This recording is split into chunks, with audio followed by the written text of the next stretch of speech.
Welcome to the second episode in our three-part series revealing the truth about disability. We've brought together a wide range of people with a whole lot of different views. Today we explore identity, families and relationships. So I have no selection process. The only thing that happens is they fall drunk in my lap, they're mine. And unfortunately I can't see what they look like. Most people would be deterred by the red nose and grey skin. Nah, not a problem for me. Bring it. I have, yep, bring it on. Yeah, relationships? Oh, look. That's problematic.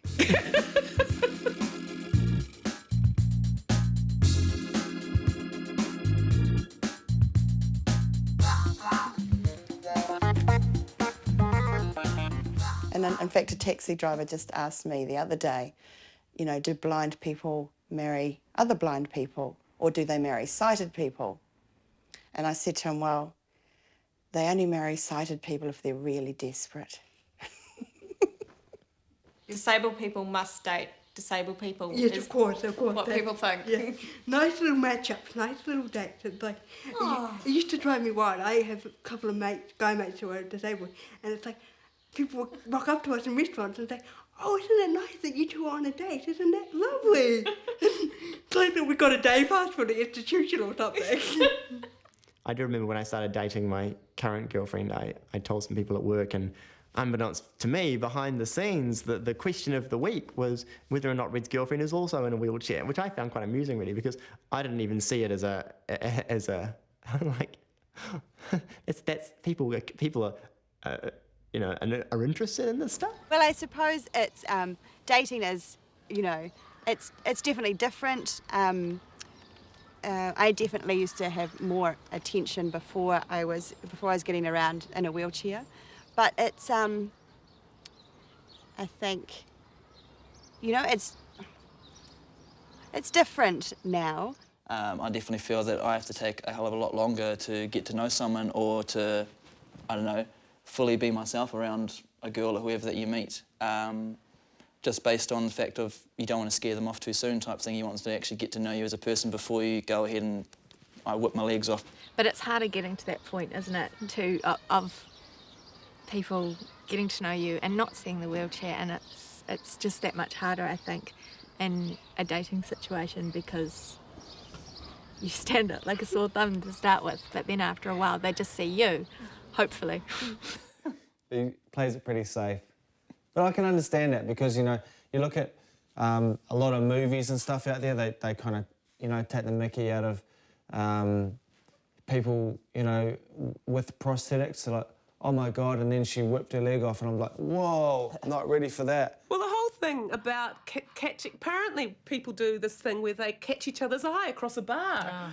Well, hello. So, I mean... So then people say, the other thing people say to me is that I'm a snob and aloof because obviously I'm not getting anybody's eye or we are getting somebody's eye and we have no idea. We think we're just sort of looking into the lovely distance. Oh, yeah. And next thing you've got this... guy who said you've been looking at me all night long. I'm on a dating site now because I can be me, they can get to know me, and then I can tell them about the disability second. I've had a couple of negative situations where they've said that, well, you've lied. I said, well, I haven't actually. I just haven't told you that I'm disabled, but I am. Before you meet me, I'm telling you now that I'm disabled. Do you still want to meet? After we've talked and got on really well. And I get a bit sick and tired of some people I've heard and like, oh, it's so hard to get a boyfriend because I have a disability. And it's like, oh, just get over yourself. Go out, meet some people. Don't go on the hunt for a boyfriend. Yeah, exactly. They become they will find you if you're not constantly putting out the aura, but I'm disabled, it's so very hard to get a boyfriend. I don't care about their looks, really. I just judge them by their personalities. And if some people go, oh, you know, he's not, you know, some people go, oh, he's cute or whatever, and I'm just like, really? But is his, like, and inside I'm thinking, but is his personality as cute as he looks? When you're going long term and if you're going to live together, you're going to need help with some things, and so if they're seeing that, you know, they're willing to go the long term, then obviously they're willing to help with all those kind of things. So I think that kind of keeps the bad ones away because the bad ones won't be willing, maybe. because I don't flirt. That's the thing. Minnie has this wonderful blinking thing, which is fantastic, which is just so alluring. And the thing is, you know, a lot of people would think that is, you know, a form of flirtation. Really? Yeah. Oh, we've never talked about this. It's good though. Yeah. I just don't flirt, and a lot of people have actually said to me that they find me hard to read because I haven't learnt through observation the process of seduction. But once again, the process for me is falling junk in my lap. Mind you, being a gorgeous singer in great frocks is quite seductive. Up to you. Yeah, well, it is, believe you me.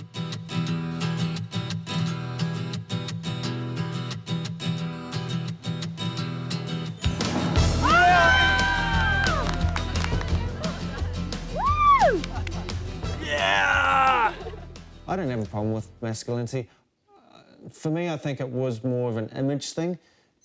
I'm not afraid to admit that I'm vain, and that's, you know, regardless of me being in a chair or not. So being in a chair did add a little bit of pressure. I mean, I think in New Zealand we've got a very limited, you know, concept of what it is to be a man, to be masculine. And I think, you know, being in a wheelchair certainly doesn't fit that very narrow prescription. Because I haven't seen myself as disabled as such my whole life, now I've grown up a bit more, I see myself as a man. I don't see myself as being part man who needs help with certain things or anything like that. I'll put my man pants on, I'll put my foot down, I'm not afraid to do that. You got it? Hang on to me, mate, hang on to me. Hang on. Nick, what is it? Ah, beautiful. Come on, sit on that side. Lift the head up. Head up, leg up. We kind of hold up Richie McCaw as this pinnacle of manhood here, and I think, yeah, I think we are quite narrow-minded about sort of versions of masculinity and accepting those. You know, if you're not like a sort of a 6'4" rugby playing, beer sculling man from Canterbury, you're kind of lesser. I think in some ways that Cameron might go out of his way to prove his masculinity with his friends, you know, tries to drink them under the table and, you know, tries to push the limits kind of thing quite a bit. Yeah, it comes a little bit unstuck now and again, but...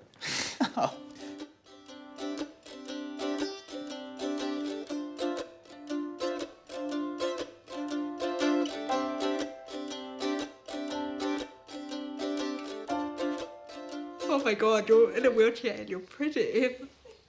Does not compute. Love makeup, love fashion. Yeah, love going on dates. Yeah, definitely.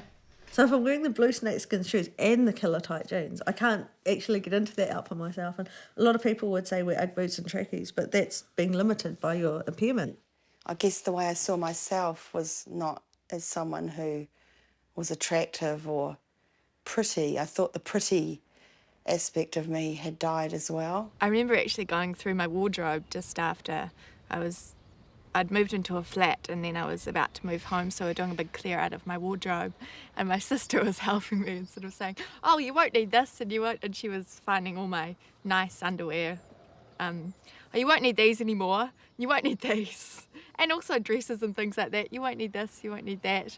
And sort of leaving me the cotton briefs, and that was about it.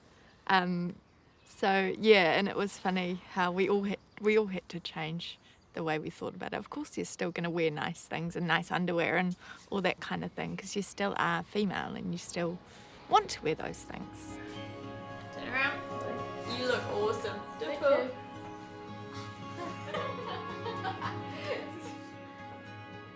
I just sort of dress the way I like to dress, and I sort of make a conscious effort of not looking like I've just escaped from the institution. So It's always a good look. Yeah. I have noticed that I did used to probably get looked at more by males than I do now, and I just find that a little bit sad, I guess, because I can't change the way they think about me, and I can't be the girl that I was before my injury either. So it's just, I don't know, it's sad. It's sad that they don't see that I'm the same person, but I'm not. So yeah, I struggling with that one a little bit at the moment. It's also a bit of a Jedi mind trick that I do on myself, the whole look good, feel better thing.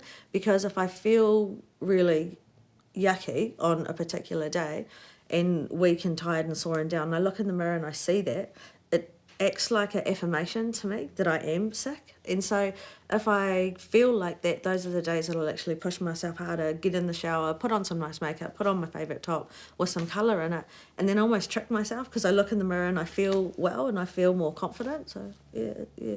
We don't actually register any looks of either approval or disapproval. So we're kind of like the bizarre sociological experiment of what would you wear if you didn't know whether or not it looked good or bad. You've got to trust your own taste. You've got to actually just move with your own, what feels good. Once you learn to love yourself, everything else falls into place. I mean, I'm getting old. I've just gone through menopause. It's, I'm on the other side now, heading down that hill pretty fast. And I've got a hook that I'm trying to hold on to the top of the mountain so I don't go down too fast.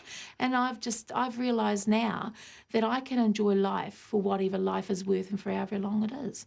And I can enjoy it fully for who I am, and that is me.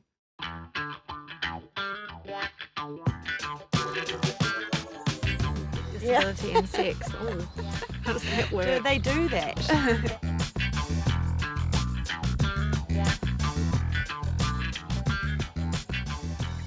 The notion that I would possibly have sex is like some of the dialogue that I've had with my friends is like, you do that? Really? It's like, yeah. So when I had my accident, I think it was really weird. It was kind of like all of a sudden I was like, oh my God. And I remember saying to the specialist, or he was kind of like just the registrar at the hospital, he was like, and he came into the room and I just said, am I still going to be able to have sex? Am I still going to be able to have children? And he was like, I'll have to get back to you. And he ran away. I think people don't think about sexuality of blind people. It's like they don't think that blind people can cook. I don't think they think about blind people having sex either. We're just living ordinary lives, no? We're just doing what every young guy kind of does. And I remember sitting in a sexuality sort of lecture and almost being grossed out by it initially, but that was obviously my terrible old attitude of, oh goodness, no, what I don't want to have to think about it. But now, obviously, my attitude's totally changed because I live this. And we are, as I said before, still human. And so there is that weird thing coming through, that there is a sense of, if you are in a wheelchair, that's not do gonna you work. have, sensuality? Do you have sexuality? Yeah. Those things, which I guess must be a pain. Oh yeah, that annoys me. Yeah.